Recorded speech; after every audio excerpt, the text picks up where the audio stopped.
নমস্কার বন্ধুরা, বাংলা রান্না চ্যানেলে সকলকে স্বাগত জানিয়ে আজকের রেসিপিটি শুরু করছি।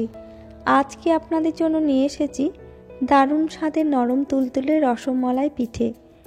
আপনারা অনেক রকম পিঠে বাড়িতে তৈরি করে খেয়ে দেখেছেন, কিন্তু এই পিঠেগুলো একবার বানিয়ে খেয়ে দেখবেন, খেতে কিন্তু দারুণ লাগে আর ভীষণই নরম হয়। তাহলে আসুন দেখে নেওয়া যাক এই নরম তুলতুলে রসমালাই পিঠেগুলো আপনারা বাড়িতে কিভাবে তৈরি করবেন। পিঠেগুলো তৈরি করার জন্য প্রথমে একটা কড়াই আমি গ্যাসে বসিয়ে দিয়েছি। কড়াইয়ের মধ্যে দিয়ে দিচ্ছি মেজারিং কাপের 1 কাপ জল। জলের মধ্যে হাফ চা চামচ লবণ দিয়ে দিলাম। এবারে ভালো করে মিশিয়ে নিয়ে জলটাকে ফুটে আসতে দেব। জলটা ফুটতে শুরু করেছে। এখন মেজারিং কাপের হাফ কাপ মতো নারকেল বাটা দিয়ে দিলাম। এই নারকেল বাটাটা দেওয়ার কারণে পিঠেগুলো অনেক নরম আর তুলতুলে হবে। এবার নারকেল বাটাটাকেও ভালো করে জলের সঙ্গে মিশিয়ে নিচ্ছি। নারকেল বাটাটাকে জলের সঙ্গে ভালো করে মিশিয়ে নিয়েছি। এবার মেজারিং কাপের হাফ কাপ আতপ চালের গুঁড়ো দিয়ে দিলাম। এবার চালের গুঁড়োটাকে ভালো করে মিশিয়ে নিচ্ছি।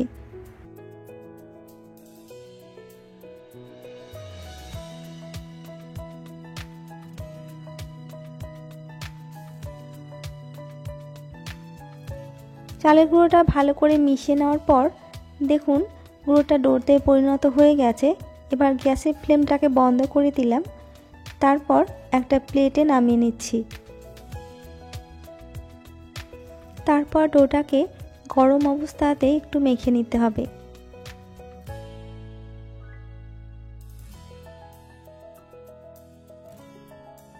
ডোটাকে আমি 2-3 মিনিটের জন্য ভালো করে মেখে নিয়েছি। এবার এই ডো থেকে ছোট ছোট সাইজের বল আমি কেটে নিচ্ছি। আমরা যেমন ছানা রসমালাই বানানোর জন্য ছোট সাইজের বল কেটে নিই, ঠিক এখানেও একই সাইজের বল আমি কেটে নিচ্ছি। সব পিঠেগুলোকে আমি একইভাবে তৈরি করে নিয়ে তারপর ফিরে আসছি।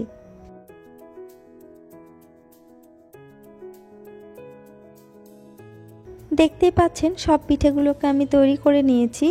এবার এই পিঠেগুলো আমি রসে ফেলবো। এর জন্য গ্যাসে কড়াই বসিয়ে দিয়ে 2.5 কাপ মতো দুধ দিয়ে দিচ্ছি। এখানে আমি 600 ml দুধ নিয়েছি।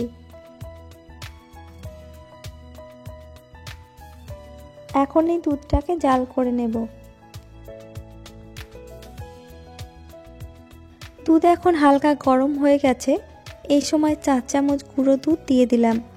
দুধ হালকা গরম হলে গুঁড়ো দুধটা দিতে হবে, তাহলে গুঁড়ো দুধটা দুধের সঙ্গে ভালো করে মিশে যাবে। খুব গরম দুধের মধ্যে গুঁড়ো দুধ দিলে অনেক সময় দেখা যায় গুঁড়ো দুধটা গোটা ধরে যায়। তাই দুধটা হালকা গরম হলে গুঁড়ো দুধটা মিশিয়ে নেবেন।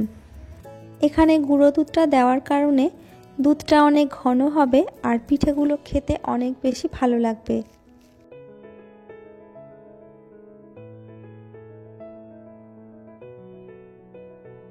গুঁড়ো দুধটা দুধের সঙ্গে ভালো করে মিশিয়ে নিয়েছি।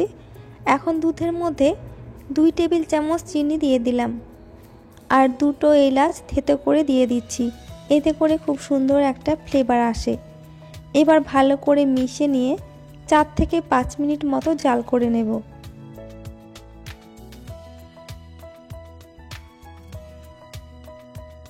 চার থেকে 5 মিনিট মতো দুধটাকে আমি জাল করে নিয়েছি। এখন এর মধ্যে বানিয়ে রাখা চালের বলগুলো দিয়ে দিলাম।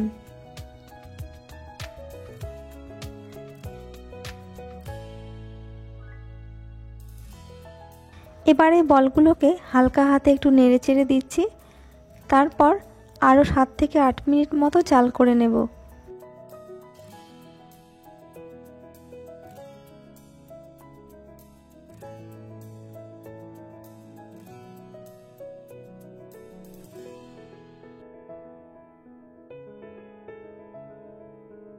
আট মিনিট মতো পিঠেগুলোকে আমি জাল করে নিয়েছি।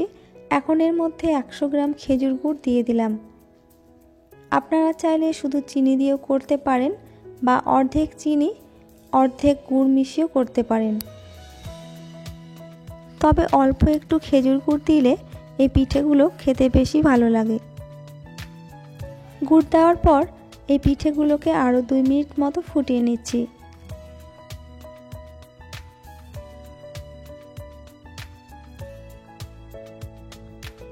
মোট পিঠেটাকে আমি 10 মিনিট মতো জাল করে নিয়েছি। দেখুন আগের থেকে দুধটা অনেকটাই ঘন হয়ে গেছে আর পিঠেগুলো ভালো মতো সেদ্ধ হয়ে গেছে। এখন গ্যাসের ফ্লেমটাকে বন্ধ করে দিচ্ছি। তারপর এইভাবেই রেখে দেব 10 মিনিট। তারপর পরিবেশন করব। আর ঠান্ডা হওয়ার পর পিঠেগুলো আরও একটু ঘন হয়ে যাবে। 10 মিনিট পর আমি এই পিঠেগুলোকে পরিবেশন করছি। এই পিঠেগুলো ভীষণই নরম হয় আর খেতেও খুব ভালো লাগে। আপনারা বাড়িতে এই পিঠেগুলো বানিয়ে অবশ্যই জানাবেন খেতে কেমন হয়েছিল। আজকের মতো এইটুকুই। দেখা হচ্ছে পরবর্তী নতুন কোনো রেসিপি নিয়ে। সবাই ভালো থাকবেন। ধন্যবাদ।